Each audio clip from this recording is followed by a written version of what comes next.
advogada, procuradora do Estado, Magda Letícia, que hoje surgiu nas redes sociais dela com uma defesa da advocacia. Boa noite, Magda Letícia. Vamos explicar para a gente o que é isso que você está levantando, que movimento é esse que você está levantando? Boa noite, ouvintes da 95, Thaisa, Juliana, Eugênio. Na verdade, eu resolvi fazer aquela postagem, porque como advogada que sou, eu estou vendo que algumas situações estão levando a população uma criação do advogado como quase se confundindo com o cliente que ele defende em algumas situações, especialmente nas áreas criminais, que é onde isso é mais grave. Então, isso é muito danoso para o advogado. A apuração que deve ser feita em qualquer processo, em qualquer inquérito, ela é bem-vinda. Nós sabemos que o nosso país passa por uma verdadeira limpeza, isso é bem-vindo. A atuação do Ministério Público é muito bem-vinda, mas algumas exacerbações conduzem a esse prejuízo ao exercício da advocacia. O que tem acontecido, assim? Que casos comuns a gente poderia citar aqui como exemplo? São casos de divulgações de gravações que são feitas, advogados tratando com seus próprios clientes, o que é uma coisa absolutamente natural no exercício da advocacia. Você tratar com seu cliente, muitas vezes você contatar também com outro advogado para fazer parcerias. E às vezes o que acontece é que está sendo feita uma apuração e nesse grampo que é feito, se pega conversas paralelas que não tem muito a ver com a situação que está sendo realmente apurada. Então, esse advogado ele é citado e, às vezes, esse dano para ele é muito grande, porque para o grande público e a população em geral... Ele é logo julgado, né? Existe exatamente isso. Existe uma divulgação. Nós estamos numa situação muito crítica em que tudo é visto com os olhos muito, assim, com uma certa gravidade. E esse advogado, ele é citado de uma maneira, depois vamos dizer assim, existe um esclarecimento, mas esse advogado já ficou com o nome posto na imprensa, que também faz o seu papel, não é crítica à imprensa, ela divulga fatos, mas a verdade é que isso tem que ser feito com mais responsabilidade. Qualquer pessoa que seja acusada de alguma coisa, ela tem direito a uma defesa, e a defesa é exatamente com o advogado. E o advogado tem que falar com ele. Aí o que você tem tentado assim, denunciar até é que o advogado passa a entrar na mesma linha do acusado. Parece que acaba sendo também um acusado, né? Na visão de muitas pessoas. Exatamente, é exatamente isso. Essa divulgação dessa forma, e isso que sai dessa forma, leva a muitas pessoas imaginarem o advogado quase como um cúmplice daquela pessoa que está sendo apurada. Na verdade, ele está exercendo o ofício dele. Todo mundo tem direito à defesa. Exatamente, isso é uma garantia constitucional. Agora, doutora Magna, como é possível fazer com que os advogados não tenham esse tipo de prejuízo ao simples exercício da função deles com essa divulgação? O que é que pode ser feito? É uma legislação? O que a senhora propõe?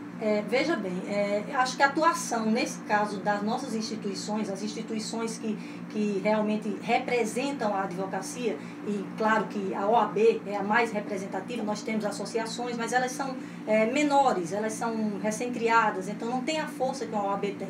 Eu acho que essa bandeira ela deve ser levantada pela OAB de uma forma mais veemente, porque em outras situações a coisa não vinha com tanta gravidade.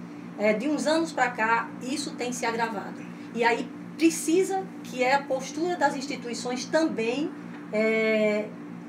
acompanhe isso. Não se limitem a fazer então, o que já... Então a OAB deveria fazer algum tipo de fiscalização na divulgação desses áudios, dessas conversas entre clientes e os advogados? Não seria fiscalização, Eugênio, não seria. Seria realmente fazer uma espécie de campanha, um esclarecimento, estar atenta a essas situações quando elas acontecessem.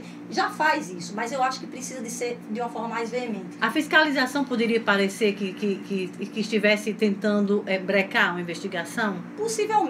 Essa questão da fiscalização de uma maneira assim mais forte poderia passar essa ideia, que não é o que a OAB quer fazer, né? Não é o que ela pretende. Mas, na verdade, ela poderia fazer essa atuação. Veja, hoje eu conversei com um colega advogado que é criminalista, que é a área que sofre mais com isso. Realmente é a área que sofre mais.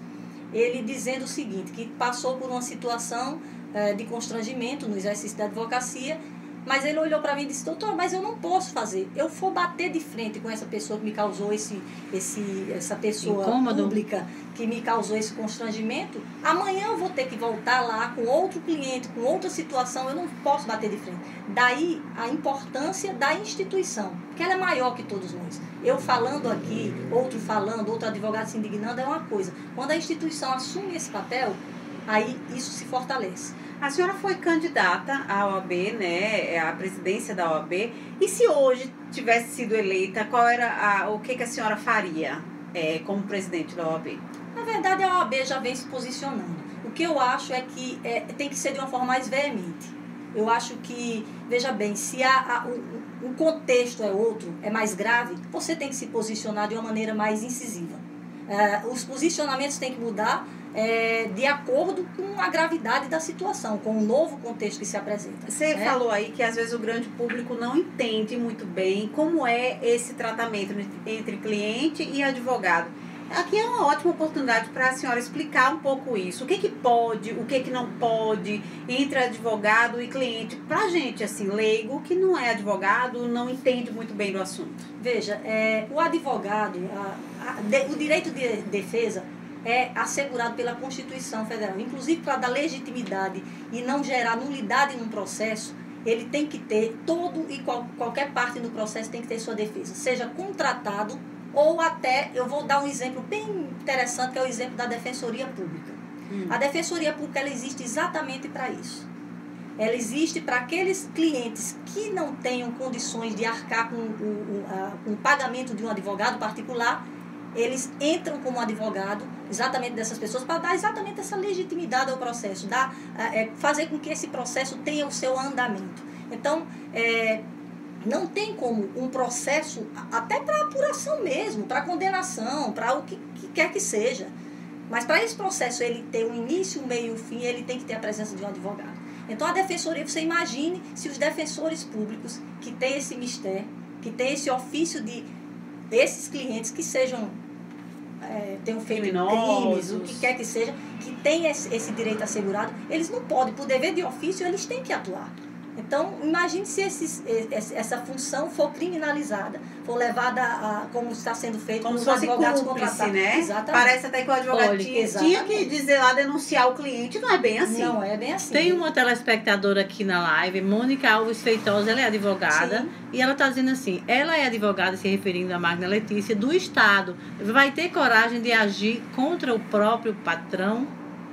Como contra o Estado. Mas em que função? Não sei, ela está fazendo a pergunta. Assim, você advogaria contra o Estado? Eu acho que ela está querendo... Não, eu não posso advogar contra o Estado do jeito que eu tenho um impedimento legal de advocacia contra o Estado. Isso é lógico. Porque você exatamente. Procuradora do Estado. É como o defensor público que advoga em função de um ofício que ele fez concurso para isso. Mas será que ela não está querendo dizer assim, tipo, essa sua defesa, né, de que não deve ser... Normalmente quem acaba divulgando isso são as instituições do Estado que investigam, enfim, será que não é isso que ela está querendo dizer? Não exatamente a senhora enquanto procuradora, mas na situação hipotética de que quem divulga essas conversas é o próprio Estado ou as forças ligadas ao Estado. Veja, eu antes de ser procuradora do Estado, eu sou advogada. Sim, né? Claro. E eu tenho qualquer ponderação e qualquer manifestação com relação a isso, eu vou fazer naturalmente, independentemente de estar numa função, de estar na OAB, de estar fora da OAB, de estar como procuradora ou estar como advogada. É um posicionamento meu. Eu tenho essa liberdade de fazer Então, isso. O fato da senhora não ser impedida de advogar contra o Estado não significa que a senhora está impedida de ter uma posição. Claro que não. Inclusive, eu posso dizer que eu sou uma pessoa livre com relação a isso, porque quando eu fui para o Estado, eu sou advogada de Estado, eu não sou advogada de governante, eu sou concursada para isso, eu tenho essa liberdade. Okay. Agora me diz uma coisa. Só um detalhe, a advocacia contra o Estado é que eu não posso fazer por um impedimento legal do concurso que eu fiz e da minha profissão. E é isso que eu faço há 32 anos. Agora, doutora Magna, a gente vê em algumas conversas, né, entre advogado e cliente, às vezes até estratégias, tipo assim, diga isso, diga aquilo. E às vezes é isso que acaba gerando um desconforto aí para o advogado, essa orientação que muitas vezes é mentira, é para mentir. Aí foge totalmente do exercício e a questão da ética com do certeza, advogado. é a questão da ética. E cada profissional deve agir dentro da ética. Isso aí é o que eu prego, é o que eu faço, é o que eu digo a todos os advogados, inclusive iniciantes, que passaram por mim ao longo desse tempo como estagiários e que eu vejo hoje com sucesso, advogando, eu sempre oriento. Você tem que ter ética acima de qualquer coisa. Mas quando você faz essa denúncia desse texto que você publicou hoje no Instagram, não significa só que quem está sendo gravado é quem está sem ética. É quem também está no exercício legal da profissão. Perfeito, no exercício legal da profissão. Aliás, a ética para mim é básico, é base para tudo. Então, assim, a questão é que eu estou fazendo uma defesa. Observem os ouvintes que estão escutando. A minha defesa é a defesa da advocacia, do exercício da advocacia. Do exercício da advocacia que eu faço como procuradora, o exercício da advocacia que eu faço como advogada, com os impedimentos e dentro da ética que eu tenho, que sempre tive, o exercício que Mônica Feitosa faz como advogada, o exercício que o Dr. Paulo Coutinho faz como advogado, o exercício que Eric Pereira faz como advogado, é o exercício da advocacia. O que eu estou fazendo é o que todos nós estamos fazendo, inclusive a própria OAB daqui está fazendo. Teve até um manifesto agora muito bem representativo, bem representado num churrasco do advogado. Então, o que eu estou fazendo aqui nada mais é do que uma defesa de todos nós advogados. Entendi. Simples assim. Mudando um pouquinho de assunto, a gente, semana passada, foi pego de surpresa aí com a prisão de um desembargador aposentado, né? E que ele vendia sentença, comprava sentença. Eu até não entendi esse negócio de compra de sentença, mas tudo bem. Pelo que eu entendi, havia uma venda aí de sentença. Isso é algo que os advogados combatem, sabem, têm conhecimento? Como foi para os advogados receber uma notícia como essa? Um desembargador aposentado preso, né? Ninguém imaginava. Francisco Barros, até então extremamente respeitado, preso hoje. Na verdade, a advocacia, isso carece ainda de toda a apuração. Entrar num mérito como esse, sem conhecimento de um processo, de como ele foi discutido, como se chegou um inquérito que levou a esse processo e essa prisão, é uma coisa que não dá para se fazer assim, de uma maneira tão... Você teria que ver o processo. E o processo está em segredo de justiça, é isso? É um processo que corre dentro dos... Quem está habilitado a ter conhecimento do processo são os causídicos, né? Do advogado, do ex-desembargador. Então é muito difícil essa avaliação, porque tudo carece de uma apuração muito cuidadosa. Mas é algo que se ouve falar no meio jurídico? Venda de sentença, por exemplo? Independente de quem quer que seja, não diretamente do desembargador que foi preso. Alguns casos já foram divulgados há algum tempo e tudo mais, mas é como todas as profissões, existem as situações de gravidade, né? Em toda e qualquer profissão. Então, assim, o que precisa é que seja apurado realmente, né? E com muito cuidado, com muita responsabilidade. Muito bem. A gente está aqui com a Magna Letícia, que falou de um assunto aqui super polêmico e importante. Já aconteceu com você, né? Magna? Você já foi grampeada? Assim, já foi grampeada em algo? Você já se viu, foi pega de surpresa tendo sido grampeada em alguma ação? Não. Felizmente não. Então você não está fazendo uma defesa própria, exatamente, você está falando pela classe, em nome né? da categoria, de todos nós aqui, que eu poderia nominar aqui, já nominei alguns nomes, poderia nominar mais uns 100 aqui que eu estou lembrando. A verdade é que esses grampos, né, Thaís? Pega jornalista, pega advogado, pega todo mundo. Porque todo mundo pega fala amante, com todo mundo. Pega amante, pega tudo. Todo mundo fala com todo mundo. Você é amante de alguém, Eugênio? Criminoso? Ai, meu Deus do céu. Se for, vá logo dizendo aqui ao vivo. Queria agradecer muito à procuradora Magna Letícia pelos esclarecimentos e desejar sucesso aí. Espero que se consiga chegar a um consenso em relação a essa bandeira que ela tem levantado. Até porque o Eugênio vai ser advogado um dia. Ah, que bom. Se deixar. Um beijo pra você aí de casa, no carro, no trabalho. A gente volta amanhã às 6 horas da noite. Tchau, Thaísa. Tchau, Eugênio. Tchau, Juliana.